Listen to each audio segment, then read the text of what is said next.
আল্লাহ তাআলা বলেন ওয়ামা আনফাকতুম মিন শাইইন ফাহুয়া ইউখলিফুহু ওয়া হুয়া খায়রুর রাযিকিন। যে দান করে, দান করলে যে ঘাটতি হয় আল্লাহ তাআলা এই ঘাটতিটাকে রিপ্লেস করে দেয়, রিপ্লেস করে দেয়।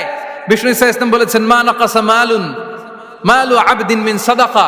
চ্যারিটি করলে, দান করলে আল্লাহ তার সম্পদ কখনো কমায় না। প্রতিদিন সকালবেলা দুজন ফেরেশতা নেমে বলতে থাকে আল্লাহুম্মা আ'তি মুনফিকান খালাফা, আল্লাহুম্মা আ'তি মুমসিকান চালাফা।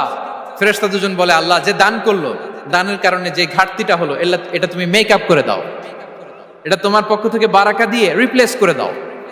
আর যে ধরে রাখলো, কৃপণতা করলো, ওর সম্পদকে আল্লাহ তুমি ধ্বংস করে দাও। ওয়াল ইয়াদু বিল্লাহ। আমরা যেন দান করি।